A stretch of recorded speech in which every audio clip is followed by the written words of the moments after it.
Primitive de dx sur 1 plus cosinus x.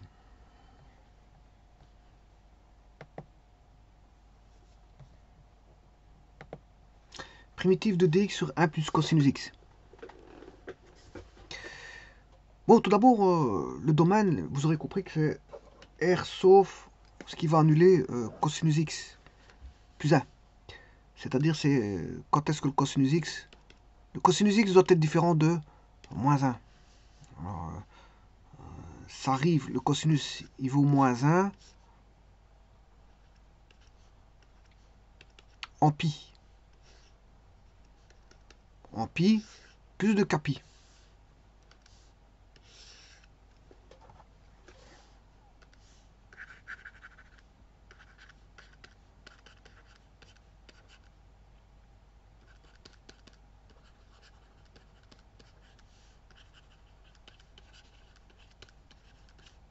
Avec k appartenant à z. Alors si vous regardez ceci, là j'ai le cosinus, 1 sur 1 plus cosinus, le voici, et où il s'annule, enfin où le cosinus vaut moins 1, vous aurez une asymptote verticale, c'est-à-dire en pi, en moins pi, en 3pi, c'est pi plus 2pi, et moins pi, moins 2pi, c'est moins 3pi, etc. Et ainsi de suite. Alors, je peux vous dire que l'intégrale, on va aller directement sur l'intégrale, l'intégrale elle vaut tangente à demi x, donc voilà, ça c'est l'intégrale. Voilà. Bon, maintenant je vais la calculer au travers, ça c'est ce que GeoGebra donne tangente de 1 demi dx. Alors comment faire pour calculer la primitive? Eh bien, il faut faire une petite astuce, il faut multiplier par 1 moins cos sur 1 plus cos. Pourquoi? Pour avoir des formules trigonométriques qui vont simplifier les choses. Alors si vous faites ça,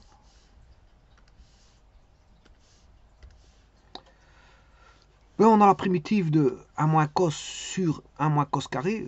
On a développé, on a mis un carré parfait, qui est 1 moins cos fois 1 plus cos, qui est 1 moins cos carré x. Et 1 moins cos carré x fait sin carré sur en trigonométrie. Alors, je rappelle encore une fois que ici, je fais aucun calcul de primitive ici. Hein.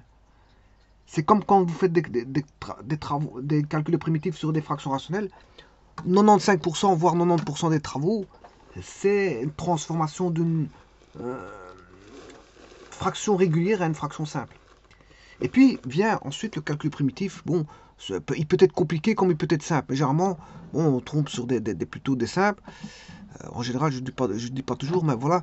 Mais là, à ce moment-là, il n'y a que 5% du travail par rapport à ce qui a été fait. 5 voire 10% du travail qui doivent être fait par rapport à ce qui a été fait, par rapport au développement voilà, de passage de fraction régulière en fraction simple. Parce que je rappelle que le passage de fraction régulière à fraction simple signifie résolution d'équation. Hein.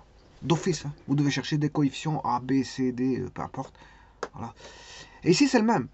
La plupart du temps que vous avez traité, c'est, voilà, comme vous avez de la trigonométrie, c'est d'appliquer des formules trigonométriques pour pouvoir avoir une intégrale la plus simple possible. Alors, ici, on est passé d'une intégrale à deux intégrales, grâce aux formules trigonométriques, mais on a une vue qui est beaucoup plus simple pour le calculer deux primitives simples.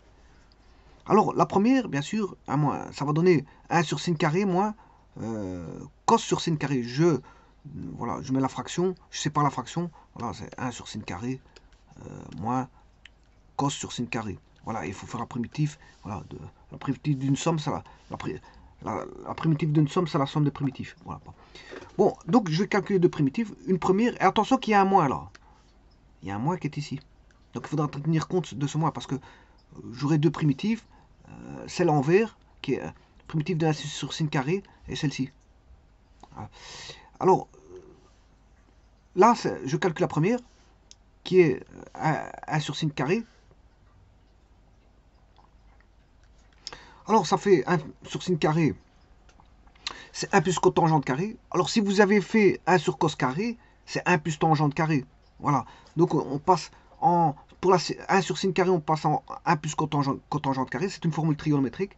Et 1 sur cos carré, on passe en 1 plus tangente carré. Bon, mais ici, il n'y a pas de cos carré, donc je travaille qu'avec 1 sur sin carré. Mais si vous deviez développer 1 sur cos carré, c'est la même chose. Hein. Simplement, on aura 1 plus cotangente carré. Et la technique est la même. Voilà. Donc là, la primitive d'une somme, c'est la somme des primitives. 1 plus tangente carré dx. Donc on aura tangente carré x plus 1 sur tangente carré x. Je développe la fraction. Voilà. Et alors, bon, ce qui va se passer ici, vous allez poser U égale tangente x. Ben, la différentielle de U ne sera rien d'autre que 1 plus tangente carré x, différentielle de x. C'est-à-dire que vous allez avoir du, attention que c'est du, est égal à 1 plus u carré dx. Donc ce qui veut dire que dx est égal à du sur 1 plus u carré. Et vous ramenez un du sur 1 plus u carré. Donc vous ramenez un du sur 1 plus u carré qui est là. Ça c'est dx. Hein. C'est rien d'autre que dx. Voilà. C'est rien d'autre que le dx qui est ici. C'est le traitement qui est là. Voilà. Et donc, vous savez simplifier u carré plus 1, parce que je vous rappelle que on avait tangente carré x plus 1 au départ. Ça, c'est u carré. Hein. Donc, vous avez u carré plus 1 sur u carré, puisque la tangente carré, c'est u carré, parce que j'ai posé u égale tangente x. Donc, il y a une simplification qui se fait. Vous avez du sur u carré. Et la primitive de u de moins 2, c'est u de moins 1 sur 1. Bon, c'est une primitive assez simple. U de moins 1 sur 1. La voici. Et donc, u valait tangente, donc c'est moins tangente, supposons 1, moins 1, x plus k. Ça fait moins cotangente k. Moins cotangente x plus k. Voilà, moins cotangente x plus k. Donc, la première primitive, elle a été calculée, elle vaut moins cotangente x plus une constante que je vais mettre ici. Parce qu'il y a un deuxième terme, puisque pourquoi? Il y a une deuxième primitive. Mais attention, je vais retirer le moins ici. Hein. Le moins, je l'enlève. Je vais calculer la primitive I2 sans le moins. Donc, je vais trouver, la réponse, ce sera moins 1 sur sinus. Mais comme il y a un moins par moins va donner plus 1 sur sinus. Alors, je vais déjà le noter. Plus 1 sur sinus x. Ou si vous voulez, ce sera moins cotangente x. Je vais la calculer dans un petit instant. Et là, c'est la conséquente de x. Plus k. Voilà, ben, comment trouver moins 1 sur sinus x? Comme ça, bon, j'ai déjà fait le moins par moins, ça fait plus. Alors, moins par moins le moins ici, ça fait plus. Donc vous allez avoir plus. Alors, comment trouver moins 1 sur sinus x? Ben, il faut primitiver cos x sur sin carré x. Et ça, c'est la deuxième primitive, qui est la primitive I2. Primitiver I2. Donc, je pose u égale sinus x. Du, c'est cosinus x dx. Donc, vous allez avoir du sur carré. Et vous retrouvez encore la même primitive que celle précédente. Parce que précédemment, on avait, regardez bien ce qu'on avait. On avait du sur u carré. Qui fait primitive de u-2. Ce qui fait u-1 sur 1. u-1 sur 1. Et donc, ici, c'est le même. Hein. C'est la même chose. On a des primitives de du sur carré. Simplement, le u n'est pas le même. D'un côté, il vaut tangente x, et de l'autre côté, il vaut sinus x. Et u-1 sur 1, c'est un moins 1 sur u valant sinus x. Donc, c'est bien ce que je vous avais dit, c'est moins la coséquente de x plus k. Mais attention, comme je vous ai dit, le moins là va, comme il y avait un moins devant ici, là, moins par moins, plus. Ça fait plus coséquente de x. Alors, bien sûr, ça c'est ma réponse. C'est coséquente moins 1 sur tangente x. Et donc, vous voyez que c'est la même chose que ce que GeoGebra trouve. GeoGebra trouve tangente de 1 demi x. Voilà, ça c'est tangente de 1 demi x. Bon, je vais retirer le cosinus parce qu'il ne m'intéresse pas. Voilà. Tangente de 1 demi x, il est là. Bon, bah ici, ce qui a été trouvé, c'est coséquente moins 1 sur tangente. Alors maintenant, le tout, vous savez très bien que c'est la même chose, parce que si je les mets l'un sur l'autre, bon, à une constante près, c'est la même chose. Hein.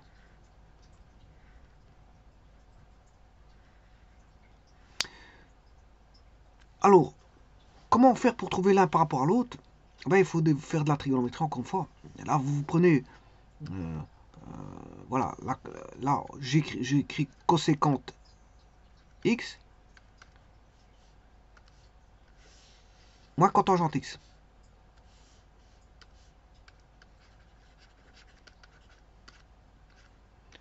Voilà, donc coséquente c'est 1 sur sinus. la cotangente, c'est moins cotangente, ça fait 1 sur sinus moins. Alors la cotangente, c'est cosinus sur sinus. Et donc, je rassemble tout sur la même fraction, ça 1 moins cos sur sin. 1 moins cos sur sin. Et puis après, le tout, c'est de passer en tangente demi. En tangente demi. Alors, là, vous aurez compris que c'est le cosinus.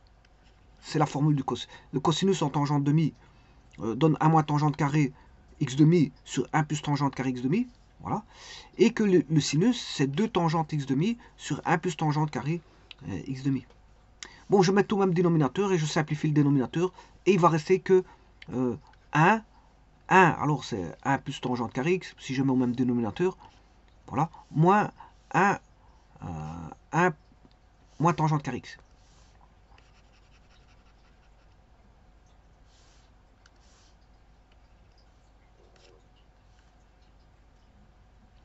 Voilà. Et au dénominateur, on va avoir 2 tangentes x sur 1 plus tangente carré x. Mais celui-ci, il a été simplifié avec celui-là. Voilà, on va dire ça comme ça. Il va rester sur 2 tangentes x demi.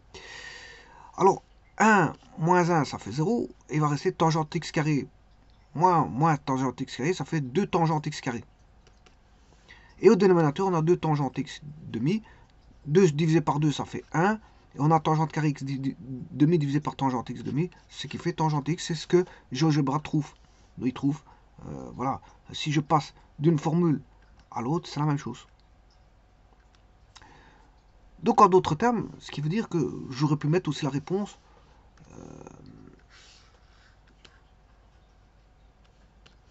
La simplification la plus grande, c'est GeoGebra qui la donne. Hein. C'est-à-dire c'est tangente x demi. Il n'y a pas plus petit que ça. Hein. C'est l'expression la plus petite. Hein. Parce que celle-ci est en 2 termes. Bon, celle-là, c'est la même, parce que elle provient de celle-là. Et celle-ci, c'est celle donnée par GeoGebra. Et donc, on s'est passé de l'une à l'autre au travers des formules trigonométriques qui sont ici. Il faut repasser en... voilà.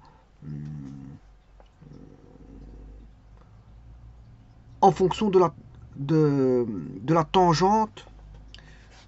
Le sinus et cosinus sont exprimés en fonction de la tangente de l'arc moitié. Parce que c'est tangente carré x demi, tangente x demi. Il n'y a que comme ça qu'on peut trouver la relation entre les deux. Je vous remercie.